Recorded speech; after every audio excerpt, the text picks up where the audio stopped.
issue patungkol ho dito kay Pokis, 'di ba, yung si General Pokis na inaresto dito sa airport. Alam niyo po sa ako ha, hindi ko man po masasabing lahat ng sinasabi ni General Pokis ay pabor ako. Pero gayunpaman, napakaimportante kasi natin maunawaan ng freedom of speech. Alam mo yung freedom of speech, ayan po ay ibinibigay at protektado po yan ng konstitusyon. Binibigay yan sa bawat Pilipino. Eh sinasabi nila na ang kalayaan daw sa pananalita ay may hangganan. Tama naman po sila. May hangganan po ang kalayaan ng pananalita. Pero wag ho nating kakalimutan, hindi naman po si General Pokis nagsabi na magrevolusyon tayo. Ang sinasabi lamang naman niya, na narinig ko noon doon sa mga rally, ay dapat tayo ay ah, umurong na ng pagsuporta sa Pangulo. Yun yung narinig ko dati Ngayon, masama po ba yun? Para sa akin, hindi po yun. Kasi hindi ka naman po nag-aano ng violenteng pakikipagbaka. Kung ikaw ay magsabi sa ibang tao na, o ikaw mag-resign ka. Actually, hindi pa nga niya, never pa doon sa rally, naalala ko, ah, pinagbabawal pa nga yung resign yung salitang resign sa mga magsasalita doon, pinagbabawal pa na Marcos resign. Kaya talagang ingat na ingat. Ang kinakataka ko lang sa dami-dami ng mas matindi pang sumisigaw ng hindi maganda, bakit si General pa ang ikinulong? Kasi kung maaalala ninyo, yung mga makakaliwa, yung mga demonyong makakaliwa, mga teroristang makakaliwa, mas matindi pa nga ang sinisigaw niyan. Mas matindi pa ang mga binibitawang salita niyan. At hindi lang po yun meron pang mga pruweba na yung kanilang grupo ay nahuhuli sa mga raid na ginagawa sa NPA. I mean, ang alam ko terorista sila Yun ang yun ang dineklara ng Amerika, dineklara ng Pilipinas ng NPA ay terorista. At itong mga makakaliwa ay supporter nila. Hindi pa nga natin alam kung sila ba ay sumusuporta financially. Pero imagine niyo terorista, tapos yung kanilang pananalita ay ibagsak, talagang manununog pa ng mga kung ano-anong diyan, lumulusob pa. Isipin niyo 'to sila nga lumulusob pa 'di ba naalala niyo yung huling nahuli na sabi pa nung tatanga-tangang, political analyst na sinabi DDS daw yun. Pero eventually kinonfirm na Manila Police na mga membro ng, makakaliwang grupo itong, nanggulo sa Menjola. So doon pa lang po, mga kababayan, napaka na, sapat na ebidensya na. Sapat na po ito na para sila talaga ang dapat ikulong, 'di ba? I mean eto, kung meron mang nasabing sigurong matindi itong si General Pokis, eh, siguro naman mas matindi yung mga sinasabi ng mga komunistang terorista, 'di ba? So, I mean, oh, okay, sige, hulihin niyo 'yan. Hulihin niyo rin yung mga makakaliwa na terorista. Mas matindi ho yung mga yun, mga ano talaga yun Yun talaga ang bayolente, sumusuporta sa may mga hawak na baril. 'Di ba tandaan ninyo, armado ho ang NPA. Sumusuporta po sila dun. So, bakit hindi sila ang takpi ng gobyernong ito? Bakit yung mga masasabi nating nagpapahayag lamang ng kanilang opinyon ang ginanyan? So, that is something, to think about, 'di ba? Hindi alam mo naalala ko talaga yung ginawa ng ama ni Bongbong, 'di ba? Naalala ninyo yung ama ni Bongbong? Sino-sino yung mga pinakulong? Mga media, 'di ba? Mga pinasara, mga media. Tapos yung mga heneral na nagsasalita ng kanilang opinyon ay pinakulong din. At kung ano-ano basta ikaw ay pumalag sa gobyerno at nag-criticize sa gobyerno nun, ikukulong ka. Parang gano'n na nangyayari ngayon, mas malala pa. Pero isipin niyo, eto lang, isipin niyo lang ho ito. Bakit tila timing na naman doon sa press con na ginawa ni Chavit Singson? Kasi may press con si Chavit Singson, eh. At doon sa press con na yun, binanggit niya ang talagang mastermind ay si Bongbong Marcos at yung kanyang pinsan na si Romualdez. Talagang tahasang pinangalanan ni Chavit Singson itong si Marcos. At sinabi niya pa nga doon, may propaganda machine itong si Marcos na kung saan ay talagang ah, pinababait sa itsura ng masa itong si Bongbong Marcos. Alam mo, sa totoo lang ako, alam ko na yan noon pa eh. Noon pa po, alam ko na po na talagang meron silang PR na ginagawa diyan kay Bongbong Marcos. Alam ko na po yan noon pa. Kaya nga hindi ako nabudol eh. Hindi ko sinaniban yan nung panahon ng kampanya eh. Hindi ko tinulungan yan, hindi ko kinampanya yan eh. Kasi alam ko na meron talagang nagpapapogi sa kanya. Yan yung sinabi ni Chavit Singson. Meron nagpapapogi. May PR machine na humahawak dito kay BBM. As a matter of fact, parang nabasa ko ito kay Franco Mabanta, which is, Franco Mabanta, alam natin yan, siyang may hawak ng PGMN ngayon, di ba? Parang inamin niya doon sa part na isa siya sa mga PR machine ni Marcos noong panahon ng kampanya o nung hindi pa presidente si Marcos at eventually they parted ways. Kasi ako, meron akong alam bakit sila they parted ways. Hindi ko na lang sasabihin pero may sumulot sa kanyang matabang baboy na bayot eh. Sinulot yung pagiging PR eh. Hindi ko na lang papangalanan nung hayop na bayot na yun na ngayon eh masiglang masigla dahil lahat ng blessing ay nasa kanya na. Kasi kung maaalala niyo itong bayot na to, hindi ko na lang sasabihin yung pangalan ha.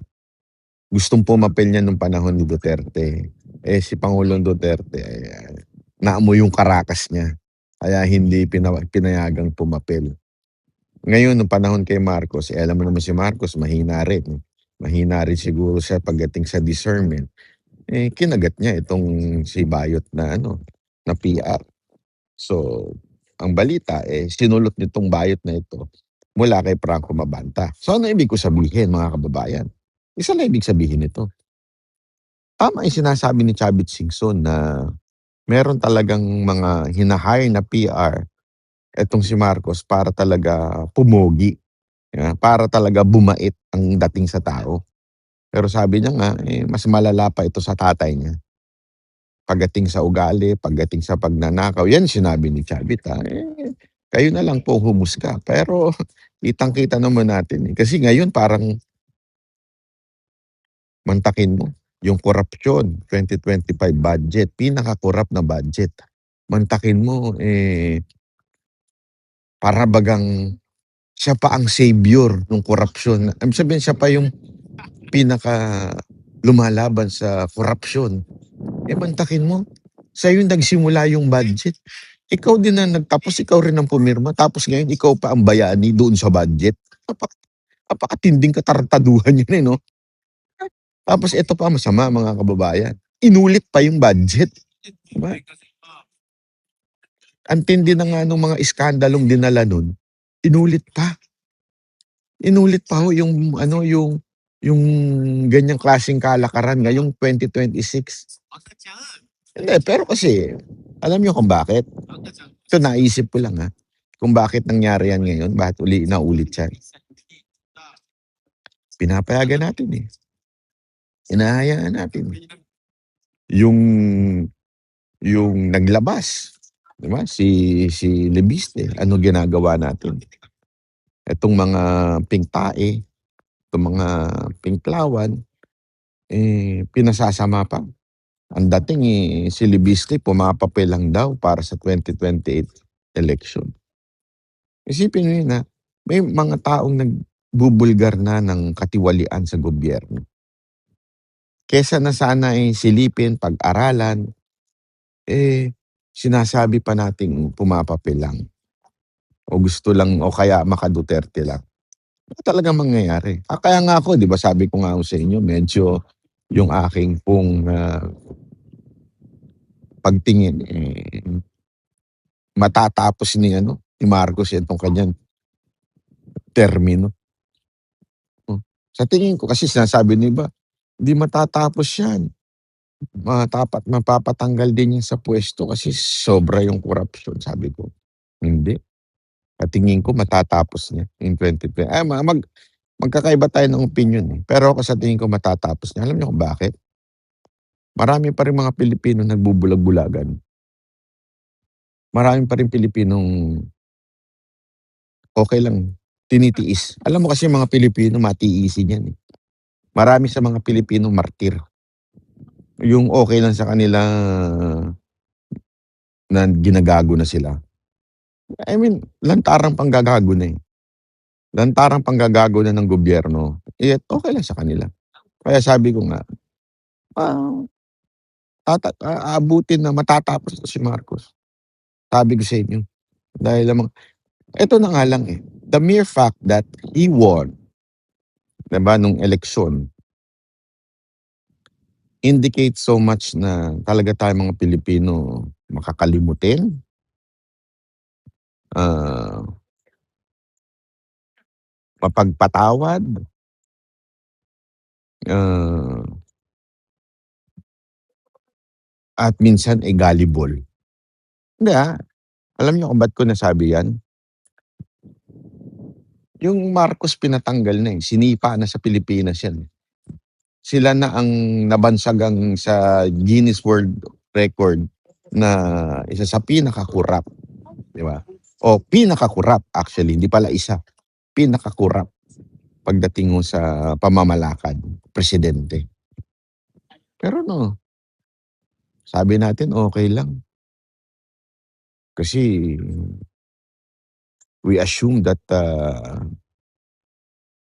na iba yung tatay sa anak. May gano'n pa tayong eksena, eh. May gano'n pa tayong eksena. Iba naman yung tatay sa anak, 'di ba? I mean, hindi ko sinisisi yung mga bumoto sa kanya no'n, what I'm saying is hindi tayo nag-ano, eh, hindi tayo nagkakaroon ng pag-aalala sa mga kasaysayan. Madalas nating kalimutan ang kasaysayan, kaya na lang nagkakaganito tayo. Nakalimutan natin kung papaano tayo nilaro ng, ibang bansa. Eh, ngayon todo-todo tayo sip-sip sa bansa na yun, 'di ba? Parang talaga bang ganito na tayo sa Pilipinas? Talagang madali na ba talaga tayong mapasakay, mauto? Hindi ko alam, eh. Kaya tuloy ngayon ang lakas ng loob mantakin mo, tangina pinaka-corrupt na budget yung 2025, pinaka-corrupt yun. Tapos uulitin mo pa yung yung problema ng insertion, pag-a-allocate, yan na yung problemang korapsyon, eh. Ngayon inulit pa sa 2026. Tapos, 'di ba? Kaya bilib ako doon sa mga congressman at mga senador na hindi pumirma ng 2026 budget. Na sigurado kung paparusahan kayo, na sigurado kung uusigin kayo, baka kakasuhan pa kayo. Kasi hindi kayo nakisali doon sa matinding, korapsyon. 'Di ba ganyan naman, sa eskwelahan? Sa eskwelahan 'pag hindi ka nakisali doon sa kalokohan, ang dating mo nerdak ka. Kung hindi ka nerdak, ewan ko kung ginagamit pa yung salitang nerdak ngayon, Pero ang dating talaga, parang ikaw pa yung masama kasi hindi ka nakisama, parang wala kang pakikisama. Actually bitbit natin 'yan hanggang sa mga opisina, eh, 'di ba? Lalong-lalo na sa government office, bitbit natin 'yan. Yung bagang, 'pag hindi ka nakisama sa lagayan, sa opisina na 'to, ikaw pa yung kakasuhan. ikaw pa yung sasabihing nagnakaw. Gano'n, eh. Maraming ganyan nangyayari sa gobyerno. Naalala ko nung panahon ni Moca dun sa PCOO, may mga umusig sa kanya dun. Bakit? Kasi she's trying to break the norms na bakit inuuna ang mainstream media, bakit alam mo yon nung she tried breaking it at pinaglaban niya yung social media, yung mga vloggers instead na unahin ang mainstream media. Ano? Inusig siya ng kapwa niya mga opisyal. Inusig siya ng kapwa niya empleyado. Kasi nga, hindi ko alam kung nakikinabang ba itong mga hindot na ito sa gobyerno. Hindi ko alam kung nakikinabang sila sa pera ng gobyerno na binibigay sa mainstream media. Kasi naalala ko noon eh. Yun yung isa sa pinutol nung gobyerno ni Pangulong Duterte. Yung pabaon sa mga media. No? Ewan ko kung yung ba kino-consider ba nilang pinagbibintangan ba nila si Moca may dahilan. Pero ayaw kasi ni Pangulong Duterte noon eh. Ang gusto yung lang, bahala kayo mag-aki sa akin kung ayaw niyo ako sipsipan. Ganyan dun eh, yung Malacanang Press Cartel. Kita nyo ngayon, sipsip na sipsip tong Malacanang Press Cartel. Dati, di ba? Ang ano talaga grabe nila itong media, batikusin itong Marcos na ito. Ngayon, ang lupit ng pagsipsip nila dito kay ano. Bakit? Eh, ang ibig bang sabihin yan, napapatunayan na talagang may vault dyan sa PCO. At meron kayo natatanggap, kayong Malacanang Press Cartel. Yan ba ang dahilan kung bakit todo sipsip at hinihigop ninyo talaga ang utot ni Marcos? Oo. Kayo mga Malacanang Press Cartel, huwag na tayo maglokohan. Ha? Sinisinghot nyo yung utot ni Marcos eh. Tapos sasabihin ninyo mabango sa taong bayan. Utot na nga, sasabihin nyo pang mabango. Ano nang nangyayari ngayon eh. Kasi nga, sabi ko nga sa inyo, pera-pera lang yan. Ang Pilipinas, mareklamo. Sa totoo, ito diretsuhan tayo, real talk tayo mga kababayan. Marami sa atin, anti-corruption puno. Pero pag tayo na ang nabigyan, kabatak ng tutsang kalabaw, wala nang anti-corruption. Ha? As in yung isinuka natin, kakainin natin. Ganun. Maraming ganyan. Yung mga mainstream media, mga kakampuet, mantakin mo yung mga kakampuet nung galit na galit. Diktador si Marcos. Ganun. Magnanakaw. Diktador si Marcos. Tapos ngayon, okay na kami dyan. Ayos lang kami. Wag na si Duterte. O, diba? Ganyan katindi yung mga hindot na yan. Yung mga kakampuet na yan. Nakakasuka yung Sabi ko nga sa inyo, ako itong paulit-ulit ko ito sinasabi. Kahit si Leni Robredo pa ang Vice President, halimbawa na lang. Ako, kung mali si Marcos, pupunahin ko. It doesn't matter to me kung ang makikinabang ay si Leni Robredo just in case. Di ba? Okay lang sa akin yun. As long as talagang mali ang ginagawa nung presidente. Di ba? Okay yun. Kasi ganun talaga eh. Ganun talaga po. Dapat maging totoo tayo. Sundin natin ang batas. Kung anong constitutional na sinasabi na ang Vice President ang susunod, just in case may mangyari sa Presidente, sundin natin. No matter what. Kahit ano pa yung sabihin na ayaw namin niya, mas malala yan. Kaya akong tatawan-tawa ako doon sa bayot na si Attorney Palsipukado. Yung bayot na yun, nakakatawa. Yung alam mo yun, kasi ang taong gago, ang taong sablay, yung taong nagsisinungaling, yung taong may agenda, maamoy mo yan eh. Maamoy mo yan kahit papaano, kahit anong mangyari, malalaman mo, kaya pala ito ganito dahil may ibang agenda. Halatang-halata yung agenda niya eh, itong bayot na to. Halatang-halata na talaga, ang agenda lang niya, siraan ng mga Duterte, lumubog, at feeling ko nga, bayaran ito ni Romualdez. Alam naman natin eh, yan talagang Pangarap niyang tambaluslos na yan, maging presidente.